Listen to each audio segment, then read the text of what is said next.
উচ্চ আদালতের স্থগিতাদেশ উপেক্ষা করে ফাঁসির দণ্ডপ্রাপ্ত দুই আসামিকে ছেড়ে দেওয়ার ঘটনায় সমালোচনার ঝড় বইছে।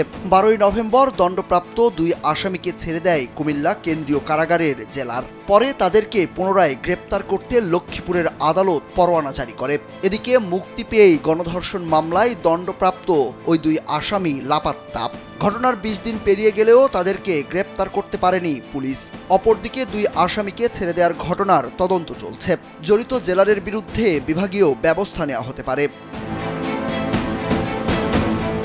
কারাসূত্রে জানা গেছে, রাষ্ট্রপক্ষের স্থগিতাদেশ উপেক্ষা করে ফাঁসির দণ্ডপ্রাপ্ত আসামি লক্ষ্মীপুরের কমলনগর উপজেলার মোনা ব্যাপারীর ছেলে Sanaullah Introducing High Gloss by Akijport এবং নোয়াখালীর সুধারাম উপজেলার আব্দুল গনির ছেলে রহিম মিয়াকে ছেড়ে দেয় কুমিল্লা কারাগারের জেলার আব্দুল্লাহিল আল আমিন। মুক্তি পেয়ে ওই দুই আসামি আত্মগোপনে চলে যান।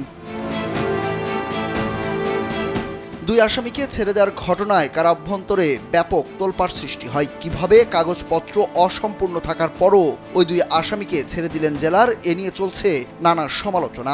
একাধিক সূত্রের দাবি, আলোচিত ওই দুই আসামিকে মুক্ত করার নেপথ্যে বড় ধরনের লেনদেন হয়ে থাকতে পারে। দণ্ডপ্রাপ্ত দুই আসামিকে পুনরায় গ্রেপ্তার করতে লক্ষ্মীপুরের আদালত থেকে পরোয়ানা জারি করা হয়েছে।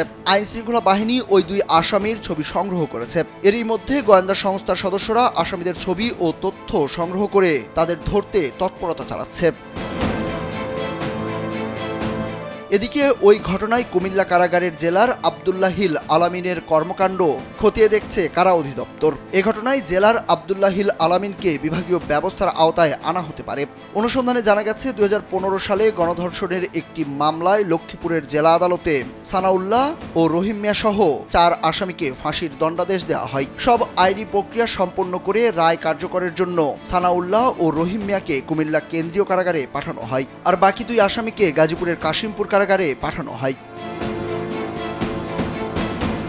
এর মাঝে আসামি পক্ষ লক্ষ্মীপুরের সংশ্লিষ্ট আদালতে খালাস চেয়ে আপিল করে। এতে 4 আসামিকে খালাস দেওয়া হয়। বিষয়টি বিধি অনুযায়ী শুনানির জন্য রাষ্ট্রপক্ষ আবেদন করলে উচ্চ আদালত স্থগিতাদেশ প্রদান করেন। কিন্তু ওই স্থগিতাদেশ উপেক্ষা করে কুমিল্লা কারাগারের জেলার 2 আসামিকে দ্রুত মুক্ত করে দেন। কুমিল্লা কারাগার থেকে 2 আসামিকে ছেড়ে দেওয়া হলেও যথাযথ আইন অনুসরণ করে মামলার অন্য 2 আসামিকে কাশিমপুর কারাগারে আটকে দেয় কর্তৃপক্ষ। বিষয়টি এখন ধামাচাপা দিতে চেষ্টা চালিয়ে যাচ্ছেন জেলার। সুরুজ আহমেদ, কালবেলা।